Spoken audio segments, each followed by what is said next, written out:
अध्याय 31। वह व्यक्ति कौन था जिसने प्राथमिक चिकित्सा प्रदान की।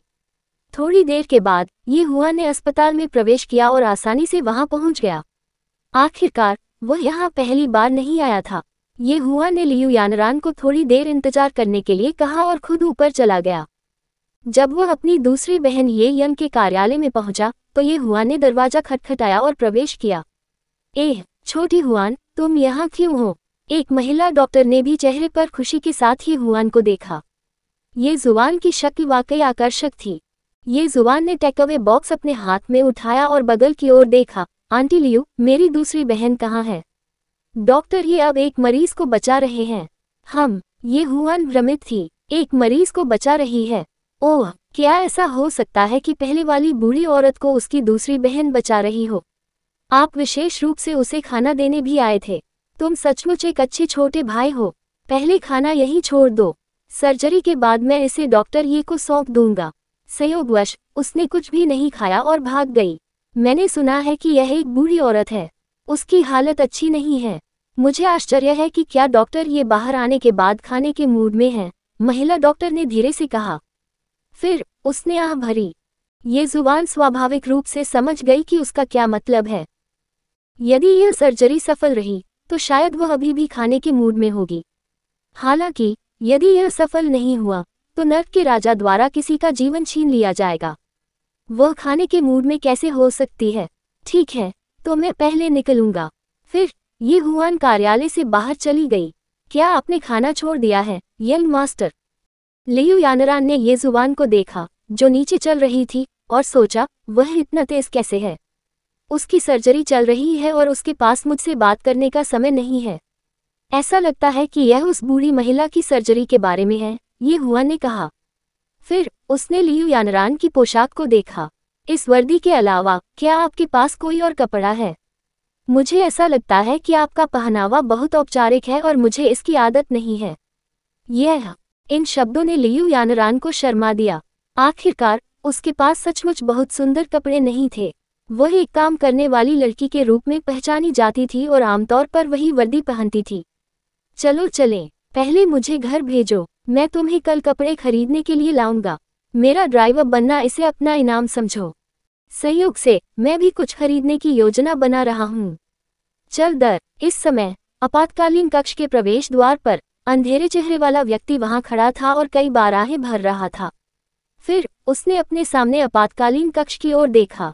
वह बेचैन और चिंतित था। क्लिक करें। 2 आपातकालीन लाइटें बुझ गईं। फिर ऑपरेशन थिएटर का दरवाजा खुला और कुछ लोग बाहर चले गए। नेता ये यंग थे जो थके हुए लग रहे थे। मरीज का परिवार कहाँ है? ये यंग ने लापरवाही से पूछा और वह आदमी तुरंत खड़ा हो गया। जैसे ही वह आगे बढ़ा उसका शरीर कांप रहा था। डॉक्टर, सर्जरी कैसी रही? उत्तेजित मत होइए। सर्जरी बहुत सफल रही और आपकी मां को बचा लिया गया। उसे कुछ समय के लिए निगरानी के लिए अस्पताल में भर्ती रखा जाएगा। धन्यवाद, शुक्रिया डॉक्टर। इन शब्दों ने एक पल में अंधेरे चेहरे वाले व्यक्ति के चेहरे पर गर्म आंसुओं की 2 धाराएं प्रवाहित कर दी। ये यंग हैरान थी। उसने इस आदमी की ओर देखा। वह हट्टा कट्टा था और उसकी आभा लोहे जैसी थी, मानो वह स्टील का बना हो। उसे उम्मीद नहीं थी कि इन शब्दों से उसकी आंखों में आंसू आ जाएंगे। ये ठीक है, तुम्हारी माँ को होश आ गया है। आपको पहले उसका साथ देना चाहिए। ये यंग ने ऑपरेशन की स्थिति को संक्षेप में समझाया। हालांकि इसके बारे में बात करना आसान था, केवल ये यंग ही जानती थी कि इसमें शामिल विभिन्न खतरे क्या थे। यह उस व्यक्ति को वापस खींचने जैसा था जो नरक के आधे द्वार से गुजर चुका था और उसे नरक के राजा के हाथों से छीन रहा था। इस समय ये यंग ने यह भी सोचा कि ऑपरेटर ने पहले क्या नोट किया था। उन विवरणों के बिना इस वृद्ध महिला के बचाए जाने की संभावना बेहद कम थी। अगर उसे बचा भी लिया गया तो संभवतः वह मस्तिष्क मृत्यु से मर जाएगी। इसलिए ये यंग अभी भी इस बारे में अधिक उत्सुक थी कि कौन इतना शक्तिशाली है कि वे देखकर, सुनकर, पूछकर और नब्ज को महसूस करके इतना सटीक निर्णय ले सकते हैं। वह पूछने ही वाली थी, लेकिन उसने कुछ देर इंतजार करने का फैसला किया। इसके अलावा वह भूखी थी। कार्यालय में क्या आप लोग सोचते हैं कि लिटिल यंग सर्जरी पूरी कर सकती है? महिला डॉक्टर ने अपने सहकर्मियों की ओर देखा और चिंतित होकर पूछा। बाकियों के चेहरे पर भी गंभीर भाव थे। आखिर उन्हें भी पता था कि ये कैसी स्थिति है। यह अचानक हृदयघात से हुई मृत्यु थी और वृद्ध महिला को कुछ समय बीतने के बाद ही अस्पताल भेजा गया था। ऐसी सर्जरी को स्वीकार करने की हिम्मत भी उनमें नहीं थी। जोखिम बहुत बड़ा था और वे उसे बचाने के लिए पर्याप्त आश्वस्त नहीं थे। कुछ कहो। सभी को चुप देखकर महिला डॉक्टर बोली, लेकिन इतना कहने के बाद वह भी चुप हो गई। कार्यालय में इतना सन्नाटा क्यों है? क्या तुम सबने खाना खत्म कर लिया?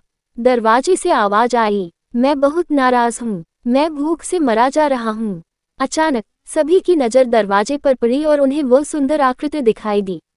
छोटी यंग, डॉक्टर ये, क्या आपकी सर्जरी पूरी हो गई? क्या ये सफल रहा? सभी लोग उत्साहित हो गए। यह एक सफलता थी, ये यंग ने कहा, फिर टेक अवे बॉक्स को देखा। क्या तुम लोग मेरे लिए खाना लाए? महिला डॉक्टर ने भी उसे देखा और आखिरकार राहत महसूस की। फिर उसने ईर्ष्या से कहा, ये वह भोजन है जो हम आपके लिए लाए हैं। वह टेक अवे बॉक्स आपके छोटे भाई का है। मुझे बहुत ईर्ष्या हो रही है। जियो हुआन यहाँ था, कहाँ है वह? उसने छोड़ दिया। जब उसने सुना कि आप व्यस्त हैं, तो उसने खाना रख दिया और चला गया। ये छोटा हुआन, ये यंग ने अपना सिर हिलाया, लेकिन उसकी खूबसूरत आंखें भी छू गईं। उसने इस लड़के पर यूं ही प्यार नहीं किया। तुम लोग आराम करो, मैं खाना खाने के लिए बाहर जा रहा हूँ। फिर ये यंग ने भोजन के 2 हिस्से लिए और बाहर चली गई। महिला डॉक्टर घबरा गई। खाते समय आप हमें परेशान नहीं कर रहे हैं। तुम बाहर क्यों जा रहे हो? मैं मरीज के परिवार से कुछ प्रश्न पूछने जा रहा हूँ। नीचे वार्ड में काले चेहरे वाले व्यक्ति ने बुढ़िया का हाथ पकड़ लिया। माँ, ये बहुत अच्छा है। बुढ़िया अब बोल नहीं सकती थी और केवल अपने हाथ पर जोर लगा सकती थी। तुमने अभी तक खाना नहीं खाया है ना? आओ साथ मिलकर खाना खाएं। वार्ड में ये यंग भोजन लेकर आई। जब अंधेरे चेहरे वाले व्यक्ति ने ये यंग को देखा, तो वह तुरंत सीधा खड़ा हो गया और उसे बिस्तर पर पड़ी बूढ़ी महिला से मिलवाया। माँ, ये वही डॉक्टर है जिसने आपका ऑपरेशन किया था। उसने तुम्हें बचाया। बुढ़िया ने भी ये यंग की ओर देखा और इशारा किया। डॉक्टर, मुझे भूख नहीं है। जल्दी करो, बैठो और कुछ खाओ। लोग खाली पेट काम नहीं कर सकते। देखने से तो यही लगता है कि आप कभी सेना के सदस्य थे, है ना? ये यंग ने काले चेहरे वाले आदमी की ओर देखा और पूछा, वैसे तुम्हारा नाम क्या है? मैं ये यंग हूँ। तो ये डॉक्टर ये है। मेरा नाम झेंग जियानघाओ है। मैं सेना में था। अंधेरे चेहरे वाले व्यक्ति ने देखा कि ये यंग बहुत सहज थी, इसलिए उसने बहस नहीं की और टेक अवे बॉक्स खोलने में मदद की। मेरी एक बहन भी सेना में है। आप इस उम्र में सेना से सेवानिवृत्त क्यों हो गए? माँ का स्वास्थ्य बहुत अच्छा नहीं है, इसलिए मैं सेना में नहीं रहा।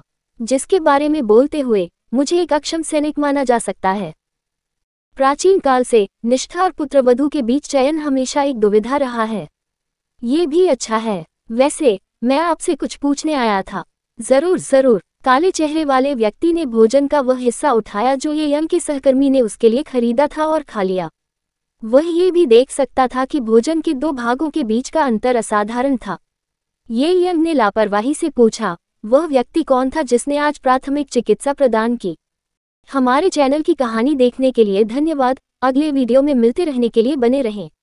कभी कभी गायब सामग्री की कहानी, कृपया समय पर त्रुटियों की रिपोर्ट करें। अलविदा।